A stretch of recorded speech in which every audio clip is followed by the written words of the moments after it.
Break के बाद स्वागत है आपका। आगे बढ़ते हैं। बोन टीबी एक खतरनाक बीमारी है। टीबी को ठीक होने में ज़्यादा समय लगता है, इसलिए इसे ठीक करने के लिए इलाज के साथ साथ खान पान भी बेहद महत्वपूर्ण भूमिका निभाता है। टीबी रोगियों को सबसे पहले अपने पाचन शक्ति को मजबूत बनाना चाहिए। दरअसल टीबी से ग्रसित रोगियों में कमजोरी की समस्या सामान्य है, इसलिए खाने में ऐसी डाइट होनी चाहिए जिससे पर्याप्त ऊर्जा मिल सके। तो चलिए डाइटिशियन शिवा कुमार से जानते हैं आज का डाइट प्लान। हेलो, नमस्ते, सत श्री अकाल। कैसे हैं आप सब? उम्मीद करता हूँ सेफ होंगे, सुरक्षित होंगे। मैं हूँ डाइटिशियन शिवा। आज हम बात कर रहे हैं ट्यूबरकुलोसिस के ऊपर, दैट इज टीबी। किसी को बोन टीबी है, किसी को किसी चीज़ का टीबी है, किसी को पेट का टीबी है। इतने सारे अलग अलग फॉर्मेशन है जो चल रहे होते हैं और हमें यही समझ में नहीं आता कि क्या खाना चाहिए। तो टीबी की मेडिसिन का क्योंकि रेशो बहुत हैवी होता है और बॉडी की इम्यूनिटी बहुत ज़्यादा लो हो जाती है और वेट लॉस बहुत ज़्यादा हो जाता है। टीबी में आमतौर पे 3-4 चीज़ें हैं जो देखी जाती हैं। पेशेंट का वेट लॉस बहुत ज़्यादा आता है, पेशेंट की भूख है जो ख़त्म हो जाती है, पेशेंट बहुत ही ज़्यादा वीक और फ्रेजाइल है जो होना शुरू हो जाता है, और बाल हैं जो उतरने शुरू हो जाते हैं। क्योंकि मेडिसिन की जो एंटीबायोटिक रेशो है वो इतनी हायर है जो दी जाती है ताकि एटलीस्ट और ज़्यादा बॉडी में ना फैले।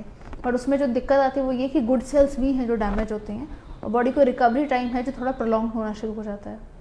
अगर आपके घर में या आसपास किसी को टीबी हो रहा है या आपको लगता है कि वीक बहुत ज़्यादा पेशेंट है जो हो रहा है, और फिर हम टेस्ट है जो करवाते हैं और देखते हैं कि हाँ बहुत ज़्यादा दिक्कत में है वो पेशेंट, तो आइए पहले इस पर बात करें कि क्या उनको खाने में देना चाहिए।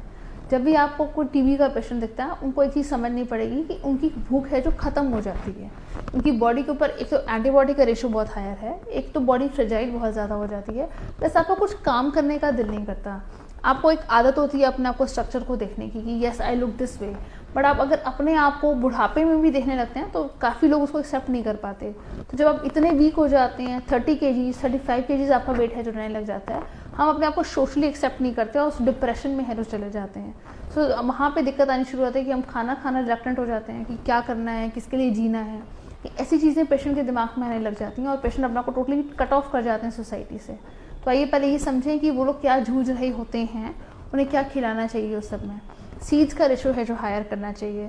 सीड्स का रेशो हायर इन सेंस कि अगर आप उनको चिया सीड्स देते हैं, आपको फ्लैक्स सीड्स देते हैं, आप उनको पंपकिन सीड्स देते हैं, तो एटलीस्ट उनकी इम्यूनिटी है जो रेस्ट होती है। अगर आप इम्यूनिटी ही रेज नहीं कर पाएंगे तो जी हाँ, दिक्कतें वापस से आएंगी ही आएंगी, क्योंकि 2-2 3-3 साल तक पेशेंट को दवाई खिलाई जाती है।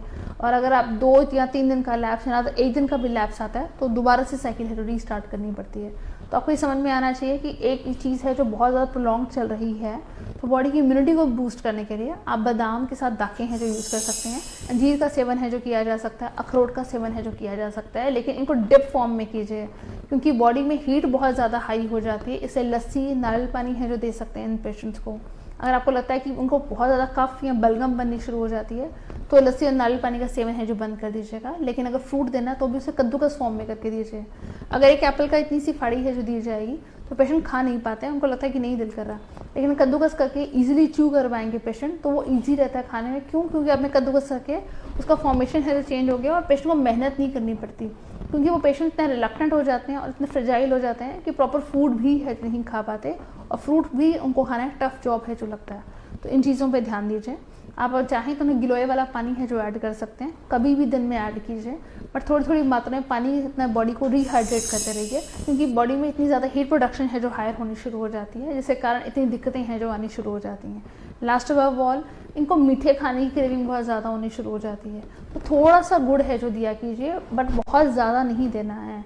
क्योंकि आपको ऐसा लगता है कि टेस्ट चेंजर है जो मुझे देना चाहिए, तो कई लोग कस्टर्ड खाना शुरू हो जाते हैं, कई लोग खीर खाने लग जाते हैं। जैसे लगता है कि थोड़ा सा मालपुड़ा दे दिया जाए कि मुझे कुछ टेस्ट चेंजर है जो चाहिए, तो टेस्ट चेंजर में गुड़ का सेवन है जो कीजिए, खजूर का सेवन है जो कीजिए, या कुछ और नहीं कर सकते हैं तो आपको लगता है दूध में थोड़ी सी चीनी की मात्रा ज़्यादा करके, बट कौन सी चीनी? Brown sugar. बहुत ज़्यादा वाइट चीज़ें, सफ़ेद चीनी, सफ़ेद मैदा, इन चीज़ों को है जो अवॉइड करना चाहिए टीबी के पेशेंट्स को।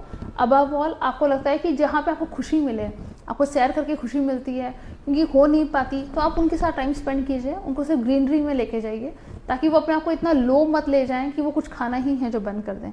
वो उनका रेशो है जो चेंज कीजिए। वेजिटेबल सूप्स हैं जो ऐड कीजिए, काले चने का पानी है जो ऐड किया जा सकता है, टोफू, सोयाबीन, ये चीज़ें के ऐड किए जा सकते हैं। लेकिन आपको थायराइड है तो टोफू को भी है जो अवॉइड किया जाना चाहिए और सोयाबीन को भी है जो अवॉइड करना चाहिए। तो इन चीज़ों के साथ अपनी बॉडी के प्रोफाइल के ऊपर ध्यान दीजिए, अपने आप के ऊपर ध्यान दीजिए और शीशा देखा कीजिए। पता चले कि आप बिल्कुल ही वीक होते जा रहे हैं, आपको पता ही नहीं चलता, तो अपने आप को कंसिस्टेंट देखा कीजिए। हम लोग क्या देखते हैं, मेरे ऊपर ये ड्रेस कैसी लग रही है, मेरे बाल ठीक लग रहे हैं कि नहीं लग रहे हैं। अपने डार्क सर्कल्स को देखा कीजिए, क्या ज़्यादा तो नहीं हो गए हैं या ज़्यादा मैंने सोचना तो नहीं शुरू कर दिया। तो अपने आप के ऊपर कंसंट्रेट कीजिए, अपने आप के साथ प्यार कीजिए और ज़िंदगी जिया कीजिए और देखते रहिए wake up India diet. Thank you so much for joining in.